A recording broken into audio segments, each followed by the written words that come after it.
quero usar esse primeiro momento da minha fala para esclarecer uma matéria que foi veiculada em diversos sites, em blogs e emissoras, a partir de uma denúncia gerada no Ministério Público Estadual sobre uma permuta de terreno que teria sido realizado lá na minha gestão, quando era prefeito de Juazeiro. E eu devo esclarecer o seguinte: a minha gestão ela foi marcada por diversas obras de construção de moradias para famílias de baixa renda. Quando eu era prefeito, tive o privilégio de ser o primeiro prefeito do Ceará a contratar obras do Minha Casa Minha Vida, e construímos lá 1.280 casas do conjunto Tenente Coelho. E esse conjunto, ele foi o primeiro a ser concluído no Ceará. Simultaneamente, nós realizamos um trabalho de substituição de casas de taipa por casa de alvenaria na zona rural de Juazeiro. E também moradores de área de risco, na época, foram beneficiados com a construção de casas de alvenaria e saíram de uma área chamada alta tensão, onde era embaixo da rede de alta tensão que passava na cidade. E a construção de moradia era uma das grandes prioridades. Nosso objetivo era chegar à construção de 4.000 moradias. Chegamos a quase 2.800 e deixamos contratada mais 713. Uma comissão de vereadores compareceu ao meu gabinete com a proposta de fazer uma permuta dessas duas áreas que são colocadas lá, para que essas casas fossem, para que a gente tivesse a oportunidade de fazer casas na zona rural de Juazeiro. Então seria o Minha Casa Minha Vida da zona rural. E essa permuta nós iniciamos, pedi que fossem feitos os procedimentos legais. Havia muitas reivindicações e muita demanda da população da zona rural. Somente agora, nesse ano, portanto 5 anos depois, é que vão ser contratadas as primeiras casas da zona rural. E o terreno em questão que foi me colocado era um terreno abandonado, um terreno que era impróprio para as construções e que constantemente era alagado nos períodos de inverno. E que nunca me passou pela cabeça que tivesse esse valor que se diz. E eu acho, inclusive, que é um valor aumentado. Quando esse processo foi iniciado na Câmara de Vereadores e nós tomamos conhecimento de que alguns vereadores alertavam para que havia essa discrepância, eu tomei as providências e mandei que o processo fosse cancelado. E nós estamos solicitando os documentos para provar que esse terreno, que ainda lá está abandonado, ele não foi concretizado essa permuta. Depois tentou fazer esse processo, iniciativa lá do Poder Legislativo, mas contrariando a nossa vontade. E nós, sempre que tivemos denúncias de algum problema, procuramos tomar as medidas corretas, investigar e reverter os casos em que havia suspeita de alguma irregularidade. Eu olho nos olhos de qualquer pessoa e me orgulho de dizer que saí da Prefeitura de Juazeiro como prefeito com o mesmo patrimônio que entrei. Não aumentou um único bem o meu patrimônio. Ao contrário, isso foi diminuir. E outra coisa, combati de forma radical e firme qualquer corrupção que era denunciada e que porventura quisessem praticar dentro do nosso governo. E uma das primeiras medidas que tomei como prefeito foi acabar com o caixa próprio que tinha na Prefeitura de Juazeiro e colocar que todos os pagamentos fossem efetuados em bancos oficiais. Então, digo isso com toda firmeza, continuo trabalhando como servidor público, estou licenciado, porque nesse momento estou exercendo aqui em Juazeiro o mandato temporário de deputado estadual, na condição de suplente, mas nas horas que não estou aqui, nos períodos que não estou aqui, sou servidor público, como sempre fui, e esse é o meu trabalho, que muito me orgulha e muito me honra. Então, de cabeça erguida, estou solicitando as escrituras para demonstrar que esse terreno, ele permanece sendo da Prefeitura de Juazeiro. E dizer também que Esse ano já muitos terrenos foram doados pela administração atual. E nós, ano eleitoral, de um prefeito que se propõe à reeleição.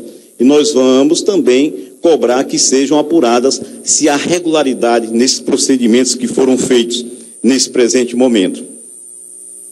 E outro assunto que me traz, inclusive esse problema eu fiquei, no momento inicial, pensei que era uma questão mais política, que o primeiro a notificar foi um site muito conhecido em Juazeiro, que é o site Miséria, do vereador Normando Sórax, e fui até fui injusto com ele, porque achava que tinha sido uma manipulação política com o objetivo de fazer campanha negativa contra mim. Conversei com o Normando, ele me explicou a situação, e eu estou agora esclarecendo para a população de Juazeiro, com muita tranquilidade.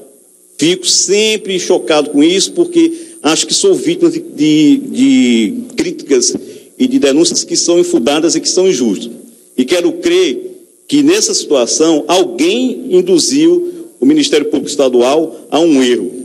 E eu vou ter a oportunidade de provar, na hora que eu for notificado, que esse terreno pertence de fato ainda à Prefeitura de Juazeiro e que o município não sofreu nenhum tipo de prejuízo. Daí porque achar que essa denúncia ela tende a ser arquivada, e considero que ela é improcedente no que diz a respeito à minha pessoa. E se alguém quis tirar proveito disso, não fui eu. Não fui eu, e a população de Juazeiro sabe quem foi que se enrustiu do poder em Juazeiro, quem se apropriou, quem entrou na política em Juazeiro para enriquecer e para aumentar seu patrimônio. Eu não fui. Não fui, e as evidências estão aí, o meu sigilo bancário, fiscal, telefônico, ele sempre teve à disposição das autoridades e de quem quer que seja, inclusive da imprensa. Outra questão que me traz aqui é a discussão que é objeto hoje de toda a imprensa cearense, que diz respeito ao reajuste dos servidores públicos do Estado. Então, capa de todos os jornais, está aqui o jornal Estado. Camila oferece reajuste de 10,67 para funcionalismo. Reposição salarial será os servidores municipais que recebem a remuneração mínima, e são cerca de 20 mil, que serão beneficiados com 10,67. E as outras categorias, o reajuste será negociado por categorias. E o governo também anuncia já agora, no dia 1º de julho, o pagamento da primeira parcela do 13º. Ora, há muitas categorias mobilizadas, há muitas categorias que estão em greve, e esse é um direito legítimo dos trabalhadores, fazer a greve quando se esgotam todos os canais de negociação. Deputado Santana, Renato Rosendo, quando possível. Pois não, Renato. Quando se esgotam todos os canais de negociação para que sejam atendidas as suas reivindicações. Então a gente teve a oportunidade de, em determinados momentos, acompanhar, deputado Renato, algumas categorias em greve. O governo recebeu já algumas categorias, algumas reivindicações foram atendidas e o governo optou por esse procedimento de negociar caso a caso. Inclusive, me anteciparam ontem que, procurando assegurar já o piso salarial dos policiais pela média do Nordeste, que era um compromisso antigo do governo, que veio de campanha, e que o governo tem se esforçado para resolver essa questão. Eu gostaria de ouvi-lo, deputado, antes de concluir o meu pensamento, só pedindo... Não, vou ser muito breve, deputado. Eu lhe agradeço por demais, deputado Dr. Santana. Veja, o que aconteceu ontem no Palácio me parece que foi algo muito desrespeitoso. Veja, que não só me coloco como parlamentar de oposição, o que me move é mais do que isso, é o compromisso com aqueles e aquelas que trabalham pelo bem do serviço público e que devotam as suas vidas a um fazer, a uma atividade que é essencial, sobretudo aos mais pobres. Quando a gente fala do serviço público, a gente está falando, portanto, dos profissionais de educação, de saúde, de assistência, de segurança, Desde 1996 que não havia reajuste zero. Reajuste zero. O que houve foi o anúncio de uma correção para quem ganha salário mínimo, que era o que, inclusive, a Constituição já garantia. Portanto, deputado, o governo Camilo Santana vai entrar na história, depois de 19 anos, como um governo que vai fazer reajuste zero para o serviço público estadual. Por isso mesmo é que nós estamos com as categorias, deputado. E eu, sabendo, obviamente, de que lado o senhor está na luta de classes, imagino que o senhor estará conosco nas ruas, com os servidores públicos, até porque o senhor e eu somos servidores públicos. Eu sou federal, o senhor também é federal, servidor público federal, e o nosso lado, portanto, é o lado dos trabalhadores e trabalhadoras do serviço público, nesse momento, que vão fazer legitimamente as suas manifestações, paralisações, para vencer o reajuste zero. Os trabalhadores não podem pagar por essa crise. Não tenha dúvida disso. Agora, eu tirei algumas matérias para analisar uma situação que é uma dificuldade real com a qual nós precisamos conviver, e enfrentar e resolver. Uma matéria, por exemplo, que diz: 8 das 10 maiores economias estaduais encontram dificuldades financeiras. E aí vão se listando as dívidas dos estados e o caos que ocorreu em determinados estados, aonde não foi feito um cuidado, uma atenção especial com as finanças do Estado, com a saúde financeira do Estado. Rio Grande do Sul, salário de servidores atrasados. Goiás, salário de servidores atrasados. Minas Gerais, salários atrasados. Rio de Janeiro, um caos completo. Falta de pagamento de aposentados e pensionistas, salários parcelados. Rio Grande do Norte, salários atrasados.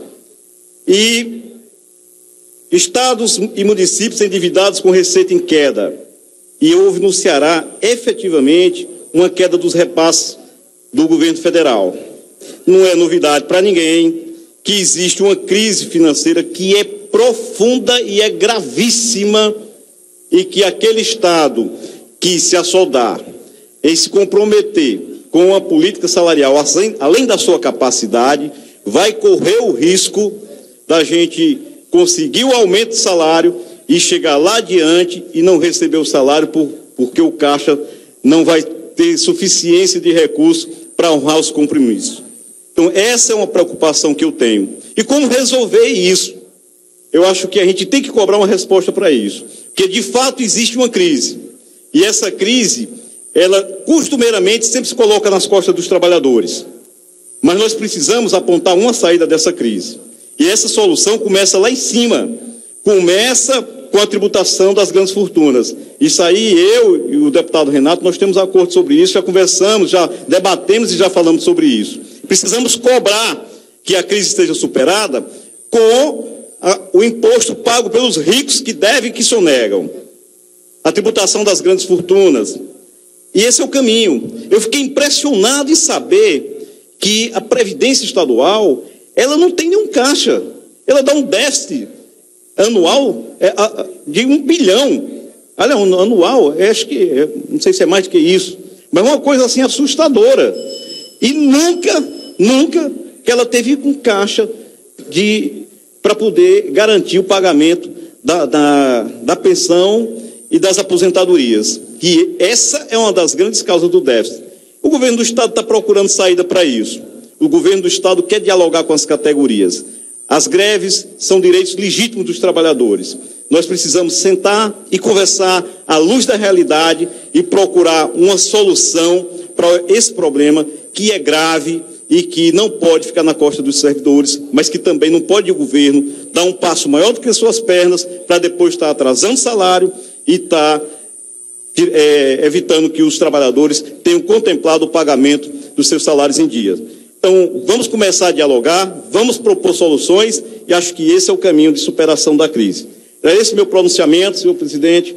Agradeço pela oportunidade e me coloco à disposição para tirar qualquer dúvida sobre a questão que inicialmente relatei.